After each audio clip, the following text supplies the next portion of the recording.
Assalamualaikum warahmatullahi wabarakatuh. Assalatu wassalamu ala asrafil anbiya'i wal mursalin wa ala alihi wa sahbihi ajma'in. Allahumma aftah lana hikmataka fansur alaina wa rahmataka ya dzal jalali wal ikram. Ilahi anta maqsudi wa ridha wa matlubi wa atini mahabbataka wa ma'rifataka amma ba'd. Ma'asyiral hadirin, mbak-mbak, mas-mas, hadirin sekalian, jamaah yang saya hormati dan saya muliakan. Puji syukur kita kehadiran Allah Subhanahu wa taala, segala nikmat limpahan yang Allah berikan kepada kita, baik nikmat yang kelihatan oleh mata, lebih-lebih nikmat yang tidak bisa dilihat oleh mata berupa iman dan Islam. Yang kedua kalinya kita berusaha untuk istiqomah melantunkan sholawat pada junjungan kita Nabi besar Muhammad sallallahu alaihi wasallam, Nabi akhir zaman yang nanti di ila yaumil qiyamah kita berharap mendapatkan syafaat dari beliau, junjungan kita Nabi besar Muhammad sallallahu alaihi wasallam. Karena sebanyak apapun amal ibadah kita, tanpa Rasulullah kita akan susah mendapatkan kebahagiaan di dunia, lebih-lebih kebahagiaan di akhirat. Hadirin yang saya hormati dan saya muliakan, singkat bahwa sebenarnya kehidupan di dunia semuanya, termasuk pulau kali panjenengan semua, tidak mungkin hidup tanpa ada tujuan. Mbak.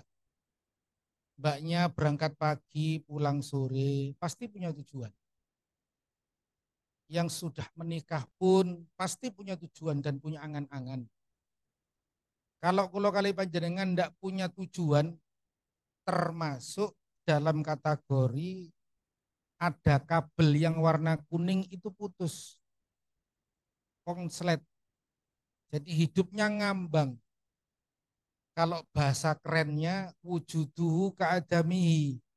Jenengan ngambang urip, enggak ngalor, enggak ngidul. Karena apa? Enggak punya pandangan ke depan seperti apa, enggak ada. Pernah enggak kalau kalian panjenengan ngalami hal seperti ini? Budal nyambut gawe, budal. Ketika kerja, ya enggak ada yang dibayangkan. Kalau kalian panjenengan punya harapan, punya tujuan, aku tak nyambut gawe budal isuk mulai sore, bahkan buat berangkat pagi pulang malam. Saya punya tujuan nanti kalau uang saya terkumpul, saya akan beli Alphard seri terbaru yang harga cuma 50 juta DP-nya. DP.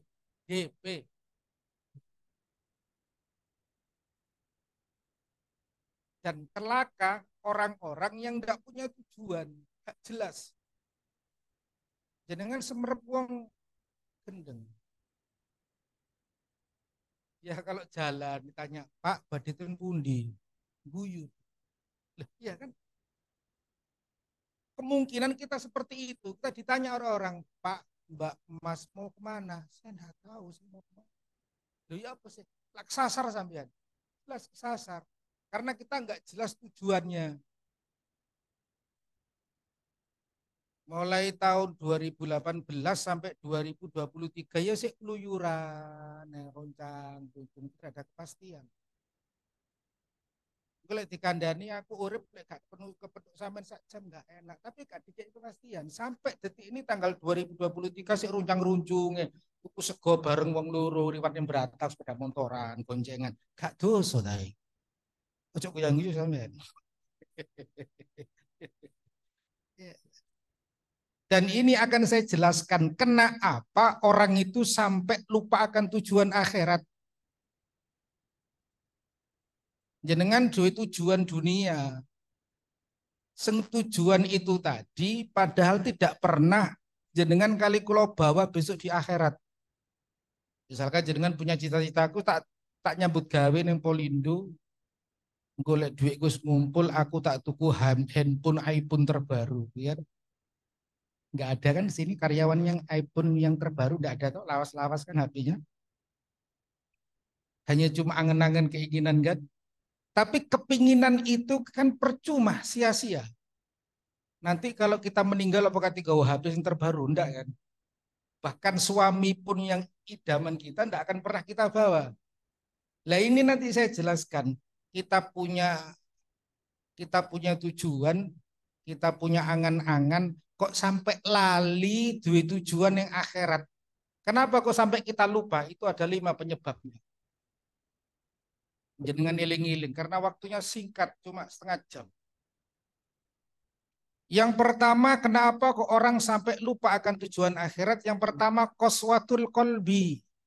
Hatinya atos. Hati ini beku. Dikasih masukan temen, enggak bisa masuk. Dijak ngaji, ya enggak bisa masuk. Dijak sholawatan, ya enggak masuk. Ya biasa-biasa aja. Artinya dimotivasi untuk berpikir sesuatu yang nyata, itu enggak mau. Sekarang saya tanya, yang dikatakan orang pandai itu setelah dia bangun tidur, dia tahu segala-galanya. Oh ada AC, ada ini, ada ini. Kan orang pinter ya. Padahal hidup yang sesungguhnya itu terbalik. Yang dikatakan orang pandai itu ternyata setelah kita meninggal, bukan di saat kita hidup. Orang pandai kan, orang hidup kan akhirnya dia tahu perkara sesuatu yang dilarang oleh Allah. Mbaknya misalnya hidup akhirnya tahu ndelok disco, dugem, diskotik, rasan-rasan, ngilok no uang, akhirnya tahu semua. Ternyata setelah panjenengan kali kulon itu balik neng akhirat meninggal, ternyata oh akhirat itu ada ya. Siksa kubur ada, timbangan ada. Ternyata orang itu bisa mati. Mbak-mbaknya, mas-masnya, ada tetangga yang mati gak? Bapak ibunya ada yang meninggal. Lah, berarti manusia pasti bisa meninggal. Kalau kita ingat meninggal, kita ingat kematian, kemungkinan hati kita tidak akan pernah atos. Hati kita empuk. Paham ya Pak? Paling gak jadi sombong. Malah lapo sih. Itu yang pertama. Qaswatul qalbi ini misalkan kalau di Jabar ngaji, biasanya saya ngisi pengajian sampai 2 jam. Penyebabnya bekunya hati itu masih ada penyebabnya. Di antaranya salah satu penyebab hati itu beku, ngaji gak nyantol, sholat gak nyaman, tahajud gak tenang, duha gak penak. Karena apa? Kakean guyu. Terlalu banyak ketawa ya gak jelas. Ngomong gak jelas. Jegek apalagi perempuan. Naudzubillah min dzalik, tidak boleh. Perempuan kalau gue jegek itu kalau menurut saya pribadi itu haram. Boleh. Yes, mesem. Mesem pun harus dibatasi. Nggak boleh terlalu mesem. Akhirnya kayak uang gen.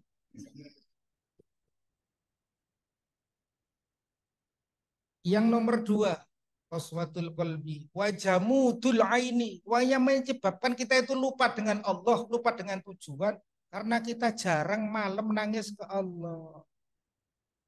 Kita lebih sering malam, kita lebih sering nangis ditinggal kekasih yang nggak jelas. Ya kan? Koyok-koyok iyo oh ternyata gak iyo. Kita mungkin kehilangan HP nangis. Kehilangan kudung nangis, kehilangan bapak nangis, padahal nanti di hadapan Allah gak penting.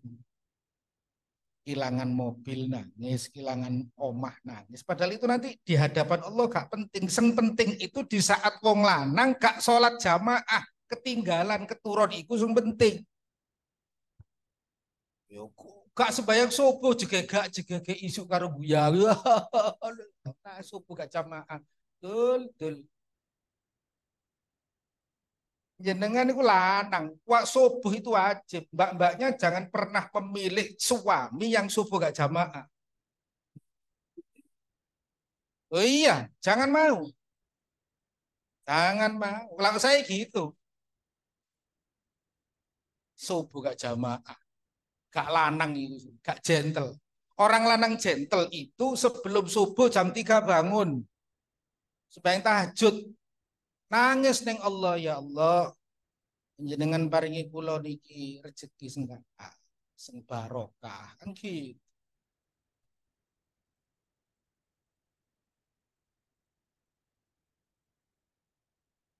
Saya ulang lagi. Orang laki yang gentle, yang kuat perkasa itu setengah telu jam telu tangi. Nangis neng Allah. Selama ini kita kan menggantungkan yang selain Allah itu rusak. Pernah percaya kali kula. Samen ingat kata-kata saya nanti dan perkataan saya ini saya akan pertanggungjawabkan di hadapan Allah Subhanahu wa taala. Sekali panjenengan berharap yang selain Allah, jenengan bakal akan mengalami kesusahan ila yaumil qiyamah. Temenan, saya tidak bohong. Loh, saya serius saya ngomong. Terus kadung seneng wong lanang, seneng temenan, dek ternyata rek lanang gak tepak, jenengan ditinggal plus. Wis jenengan kayak no kabeh ketun. Tapi ningali panjenengan kabeh mbak-mbak insyaallah solehah. Tapi kalau kita solehah, Allah tidak akan mempertemukan orang-orang yang gak tahu jamaah subuh, duha aras-arasan, maca Quran setahun bisa, solawatan leren dikongkon, gak dikongkon sampai Abah Nur juga solawatan, tahlil nangis-nangis ono undangan sebabnya ono berkate, zikir arang-arang, sejak pilih lanang ngoten niku angel wis. Kok kula ngeten iki lho, misale ono tunggaling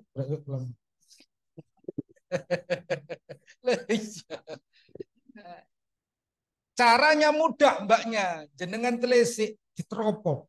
Iki calon bojoku suburi jama agak. Tetek tangine snap itu tinggalan. Si wakeh. Ganteng iku 2 tahun. Ganteng 2 tahun 3 tahun. Oh meneh brewok-brewok pasangan wakeh nang pasar keling ngono kromo sahar karat. Seksi opo. Ya orang-orang yang di saat malam, saya bilang di saat malam ya, bukan di saat sholat jamaah. Orang-orang yang malam sholat tahajud, kok airnya menetes, itu imannya itu luar biasa. Kalau orang sholat tahajud, kok tidak bisa menetes air mata, itu versi saya, itu imannya masih lubang. Akhirnya Allah punya cara, ya apa caranya wong kisok netes mata? Dikei musibah, deng baru nangis ya Allah. Allah dijak curhatan, dijak kongsian. Ya Allah, kula niku pun telas kathah. Jekete ibu kula niki calon ibu kula niki selingkuh. Akhirnya paling jenengan nangis. Jadi nangisnya itu ngenteni diuji kali Allah. Ojo sampai. Usahakan sebelum kita diuji Allah nangis di sian ya Allah, jangan berikan hambamu ini berat-berat ujian. Yang ringan-ringan saja ya. Kan jenengan kan nanti janji ten gini pulo la yukallifullahu nafsan illa wus'aha laha ma kasabat wa 'alaiha maktasabat. Harus punya keyakinan bahwa Allah itu memberikan ujian itu sama dengan plus ada jalan keluarnya. Jenengan jangan pesimis. Jenengan pesimis setan menang. Begitu jenengan pesimis toh diuji Allah pesimis kok koyo ngene. Akhirnya ning ngarep ono pilihan. Ono racun utawa ono lading. Bahaya kan? Jangan pernah berputus asa kepada rahmatnya Allah. Wala tayyasu min rauhillah. Kenapa orang-orang kok sering berputus asa? Dia sendiri yang memutus rahmat Allah, bukan Allah. Jangan yang menjauh sendiri. Padahal Allah itu dekat. Nomor berapa? Nomor 3 sekarang ya. Qaswatul qalbi wa jamutul aini warukbatu fid dunya.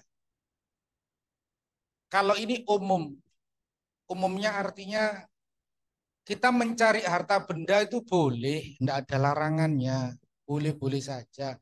Yang dilarang oleh Allah itu kita terlalu cinta. Itu enggak boleh. Termasuk sama suami, istri, sama anak, sama orang tua itu ya biasa-biasa saja. Biasa-biasa saja. Karena apa? Suatu saat yang kita cintai akan kita tinggal atau dia yang akan meninggalkan kita kan gitu. Kon selingkuh ambek aku apa aku nyelingkuhi kon? Gitu. Itu kan del. Iya. Kon dodol tak tuku. Aku tuku dolen bulat ya. Jangan pernah takut. Makanya saya itu sebenarnya kepingin kepingin siar dakwah di mbak-mbak. Kondisi sekarang perempuan itu jatuh nilai. Di angka yang sangat berbahaya sekali. Karena apa? Karena apa akan kembali nanti ke zaman Rasulullah. Bahwa perempuan itu diremehkan oleh orang laki. Yang salah siapa? Enggak ada yang salah. Ya salah diri kita sendiri. Kurang bisa menghati-hati, cara berpakaian, cara ngomong. Kalau kita bisa menahan diri kita, ya insya Allah orang laki tidak akan bisa masuk kan gitu. Kalau kita ngasih peluang, kita buka pintu kecil aja, itu orang laki bisa langsung nembus. Orang lanang ngerti ya, kok sawangan ini ketok ane kocomotuan ketok lugu tambah bahaya, tambah cereng-ceng, pikir. Artinya rugbatu fid dunia itu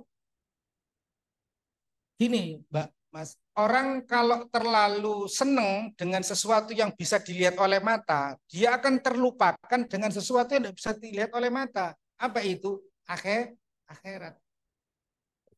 Orang kalau sudah kadung seneng sama seseorang, dia akan melupakan akhlak yang baik. Isok moco Quran, ahli ibadah. Ayo, Mbak, bener nggak? Ayo, gitu. Gitu. Mbaknya sudah kadung seneng ambek si A misalnya. Wes tutup moto hilang. Alah, gak ngurus bakon. Bakon ini penting aku sayang karo sampean. Enggak begitu jegur jeblum blem jekedek ra tau salat balas dolen.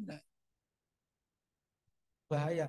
Sama seperti kalau kita terlalu seneng sama dunia, otomatis orang itu akan melupakan akhirat. Itu sudah pasti. Pun percaya sama saya. Jenengan nyambut gawe wis kadung asik kerja ngrungu aden gak pati direken.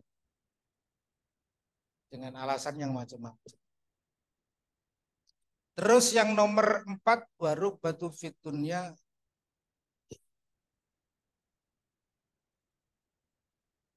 watulul amal. Artinya tulul amal itu angan-angannya itu terlalu jauh. Jauhnya ke sana. Tapi yang ada di depannya ini nggak dilihat. Yang paling gampang contoh, kita kerja bayaran 5 juta. Kepingin beli Alphardnya nggak mungkin. Paling nggak minimal ya Honda Supra. Nggih. Artinya kita menyocoki diri kita sendiri. Pikirannya mikirnya di sawana. Tapi kenyataan bahwa kita tidak mampu ke sana kan gitu. Nah, itu banyak dilakukan termasuk kalau kali panjenengan orang-orang yang penghobi ngelamun, ngelamun, angen-angen yang sebenarnya itu tidak perlu kalau kali panjenengan banyak terlalu banyak ngelamun.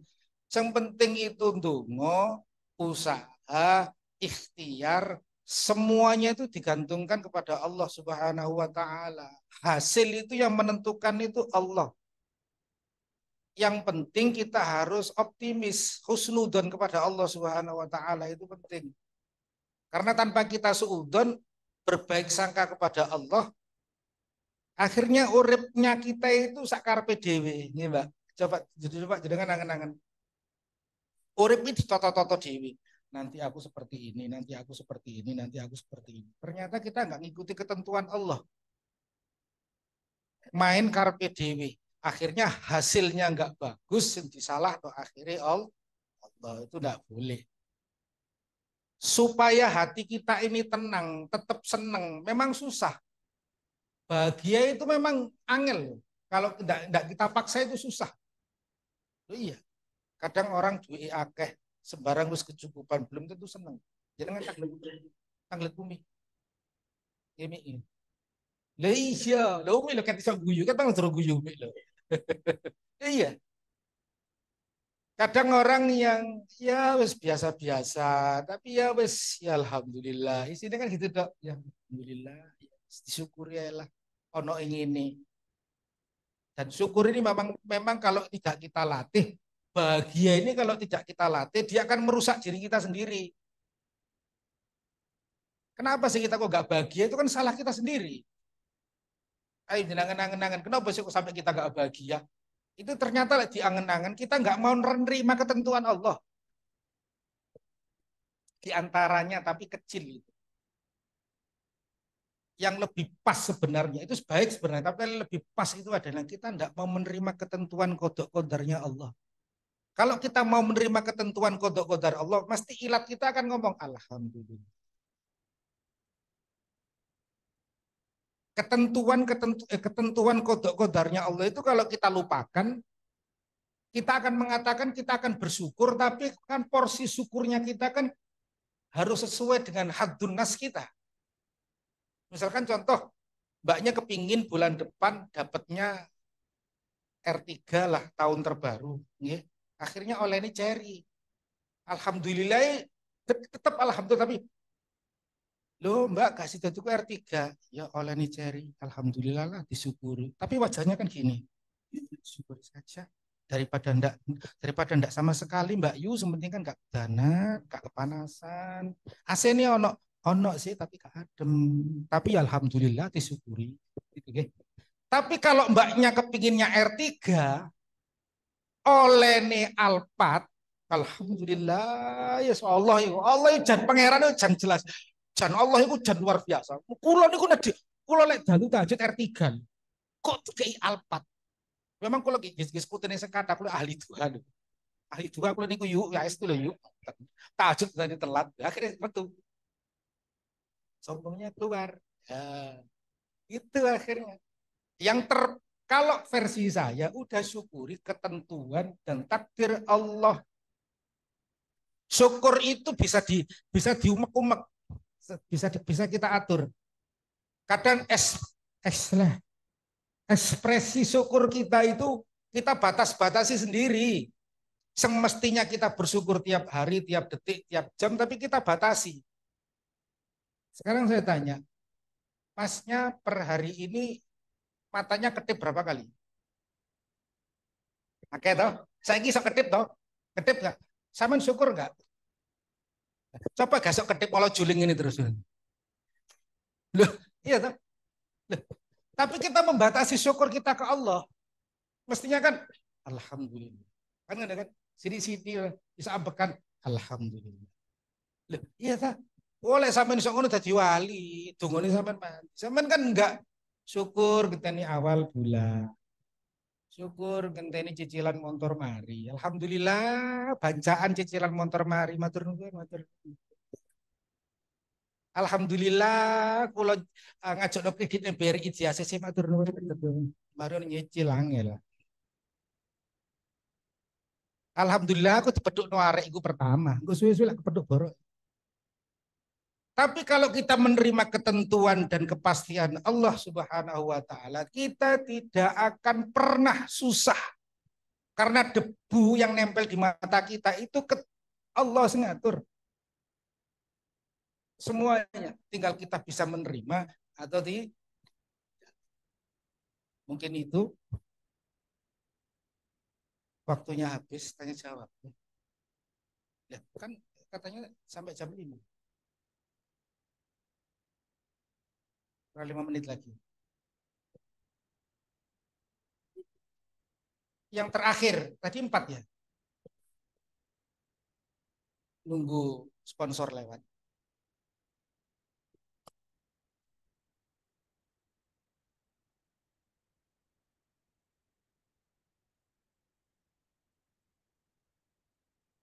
Yang terakhir, agar kita itu ingat kepada tujuan akhirat. Yang terakhir, wakilatul haya. Kita harus memperbanyak malu kepada Allah. Ini penting. Saya ulang lagi, ibunya yang baru datang. Penyebab orang celaka, lupa akan akhirat. Itu yang pertama, qaswatul qalbi. hatinya beku. Nomor 2, wajamudul aini, jarang nangis. Nomor 4, watulul amal, terlalu panjang angan-angan. Nomor 4, warubatu fid dunya, terlalu seneng neng dunyo. Oleh seneng terlalu enggak boleh. Terakhir, wakillatul haya, sedikitnya kita malu ke Allah. Artinya gini, kita kerja mulai pagi sampai malam, tenaga kita kuat, tapi kita sehari nggak baca Quran, kita nggak malu ke Allah. Ketok kabeh harus maca Quran. Moto kula sakti lho. Saya ulang lagi, jenengan golek donya mulai isuk sampai bengi, isuk sampai awan, isuk sampai sore. Seng donya iki mah gak digawa mati. Jenengan gak iso. Seng digawa mati meneneng akhirat maca Quran gak. Tapi jenengan gak iso. Isine mau diperbanyak sekarang kita malu ke Allah. Tapi kalau menurut saya enggak masalah. Karena pernah ada orang ditanya oleh apa namanya, Pak, saya ini jarang datang ke pengajian karena saya sibuk. Tapi saya senang dengan pengajian. Kata Allah, ampuni dosa. Nah, teko telat seneng tok nang pengajian itu dosanya diampuni oleh Allah. Terakhir, kenapa orang lupa tujuan kepada Allah? Karena dia malunya ke Allah titik. Golek dunya kuat, waya ngaji sedina 5 menit gak gelem blas. Inna lillah wa inna ilaihi raji'un. Dikei Allah umur dawa, iso ambekan, iso sembuarang. Melek bengi 5 menit angel. Mari sholat pelencing. Lali gak maca Quran. Gak maca Quran pendak setahun pi iku pun lee. Padahal dawuhe Kanjeng Nabi, khairukum, api-api umat, man ta'allamal Qur'an wa 'allamahu. Api-api umat iku umat seneng maca Quran. Syukur-syukur ngaji Quran, syukur-syukur ngamal isine Quran. Itu dulu. Kalau sekarang jenengan seminggu maca Quran 5 menit luar biasa. Saya tutup, semoga sore hari ini kalau kali panjenengan yang hadir oleh Allah Subhanahu wa taala diberikan hidayah, diberikan taufik sehingga pikiran kita, hati kita, kaki kita mudah melangkah untuk melaksanakan perintah Allah dan mampu menjauhi semua larangan Allah. Ini penting. Terus ujian yang Allah berikan kepada kita, semoga Allah Subhanahu wa taala memberikan jalan keluar yang terbaik dari yang baik. Diberikan oleh Allah rezeki yang halal, barokah. Yang belum punya jodoh oleh Allah Subhanahu wa taala, kalau memang jodoh cepat didekatkan. Kalau enggak jodoh ya Allah dohno ae wis. Saya nek lihatnya. Lahumul Fatihah.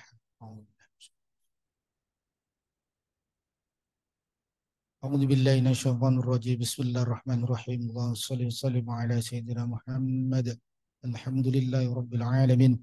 حمد الشاكرين حمد الناعمين حمدا يعافي نعمه ويكافئ مزيده يا ربنا ولك الحمد كما ينبغي لجلال وجهك العظيم سلطانك اللهم صل وسلم على سيدنا محمد صلاة تجينا بها من جميع الأهوال والآفات وتقضي لنا بها جميع الحاجات طهرنا بها من جميع السيئات ترفعنا بالخيرات في الحياة وإنك لا كل شيء قدير اغفر لنا ذنوبنا ولوالدينا وارحمكم ربنا صغيرا ربنا هب لنا من أزواجنا وذريتنا قرة أعين واجعل المتقين إماما رب اجعل لي مقيم الصلاة من ذرية ربنا وتقبل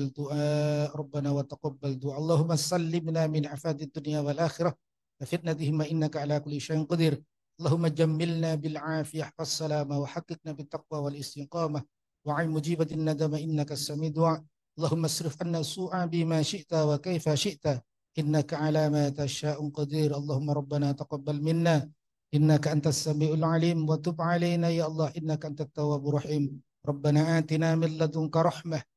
اللهم ربنا آتنا من لدنك رحمة من لدنك رحمة وهيئ لنا من أمرنا رشدا. ربنا آتنا في الدنيا حسنة وفي الآخرة حسنة وقنا عذاب النار وادخلنا الجنة مع الأبرار يا عزيز يا غفر يا رب العالمين والحمد لله رب العالمين. Mohon maaf yang sebesar-besarnya. Assalamualaikum warahmatullahi wabarakatuh.